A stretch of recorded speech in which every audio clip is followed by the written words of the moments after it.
en vient à présent à ces nouvelles révélations sur la guerre des 6 jours, presque 50 ans après la victoire d'Israël. De hauts responsables militaires affirment que le roi du Maroc aurait communiqué des renseignements aux agents israéliens. Jonathan Serrero. À quelques mois de son cinquantenaire, la guerre des 6 jours dévoile ses nouveaux secrets. Le roi du Maroc, Hassan II, a aidé Israël dans ses préparatifs au conflit d'octobre 67.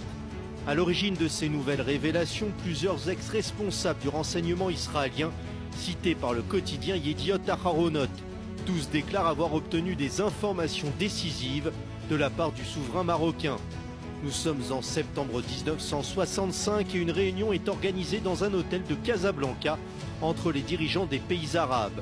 Parmi eux, le président égyptien Gamal Abdel Nasser et le roi Hussein de Jordanie.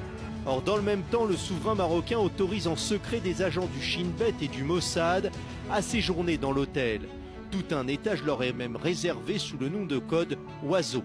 Une présence anormale en raison de l'absence de relations diplomatiques officielles entre les deux pays.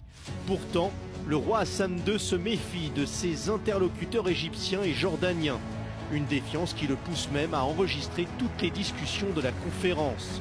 Elle porte sur le niveau de préparation des forces arabes en vue d'un futur conflit contre Israël.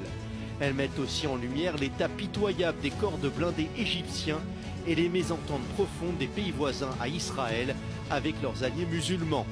Autant d'informations que le roi Hassan II s'empresse de transmettre aux équipes des renseignements israéliens présentes sur son territoire.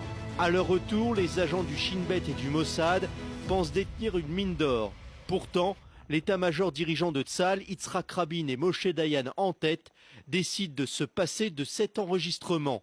Les deux responsables de la défense israélienne pensent même à un stratagème des dirigeants arabes. Ils affichent même un certain pessimisme sur les capacités de l'État hébreu à remporter ce conflit à venir. 2 ans et 6 jours plus tard, l'histoire les a fait mentir.